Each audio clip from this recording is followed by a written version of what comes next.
Welcome to the Small Scape and welcome to episode 1 of setting up the 22 gallon. It is finally here, and there's a couple products that I've never used before. This is product number 1 that I've never used before. It's a boot mat. I just thought it would come in really handy to protect the dresser.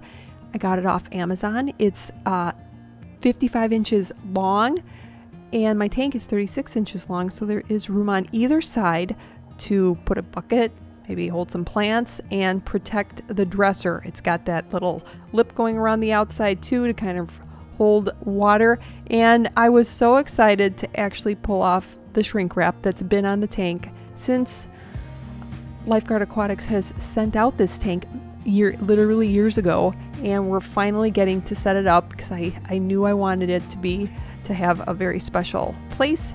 And this is it. In the lounge, it's going to be the Centerpiece tank.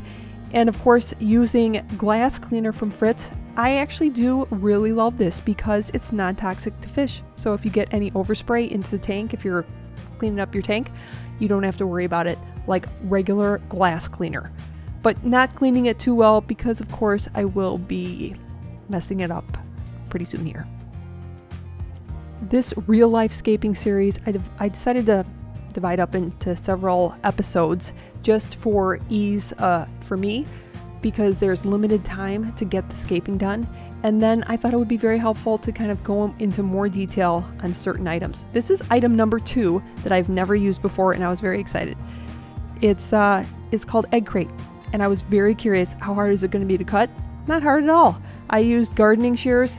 They're pretty old, but all you have to do is put some pressure on it. You don't even have to squeeze really hard, and just break it off. And this is my tip: do it outside because the pieces fly everywhere. Make sure nobody's walking barefoot because it is sharp.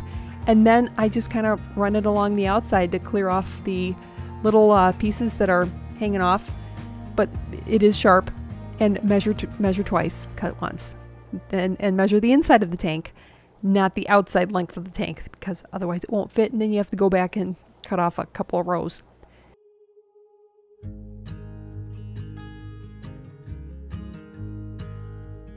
And then last of all, but certainly not least, this is the rock that inspired.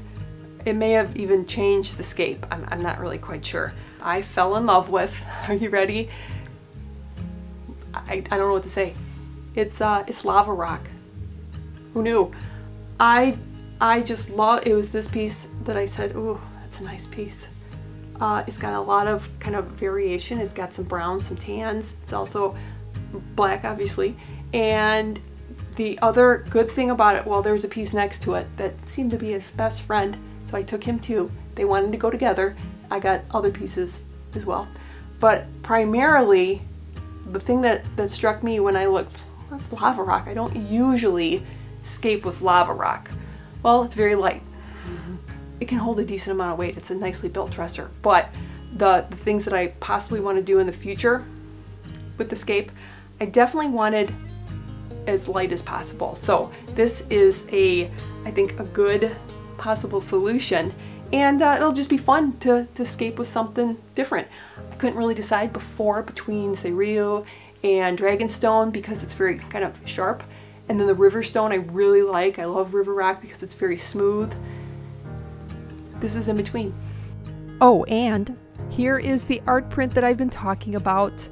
But this is the kind of the vibe that I'm going for. It's the same color as the dresser, and I just love the river vibe.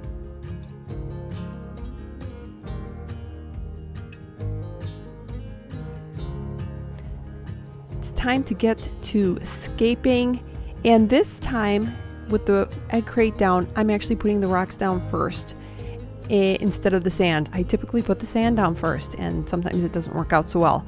I'm starting with the pieces that I know I like. I know I like that piece on the left, and you're gonna have to help me. There's gonna be a couple different variations, so remember the timestamp. I'm gonna move them around a little bit, and the Scape is not gonna be done at the end of this video. Think of it as like a remodeling. You know, when you watch remodeling videos on YouTube or on TV, they go over the period of weeks because they don't just do it in one sitting. I'm also not doing this in one sitting because I have to leave it for a while, and then I'm going to look at it because I want to I don't know, I want to treat this differently and I want to take more time in between. I know when we visited Melanie home, she had a scape kind of with, it was just dry scape, and it had just partially, it was partially done, and she was trying to get the rock straight, how she liked it.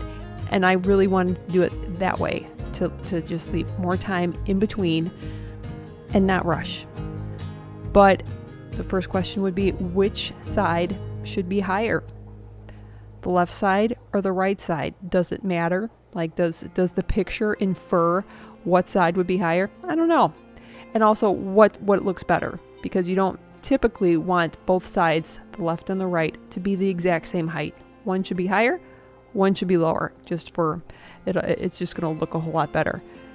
See, so I had the right side higher with one put on top, and there will be sand. I'm going to be adding some sand around here, but I just wanted to get kind of the bones of the scape, rocks that I knew that I wanted. I do have more lava rock that I can add, so I can add a whole lot more rock, or none at all, or just a couple more pieces. I do have more when I don't know if I mentioned this or not, but I did get these rocks and the substrate and the driftwood you're going to see in a little bit.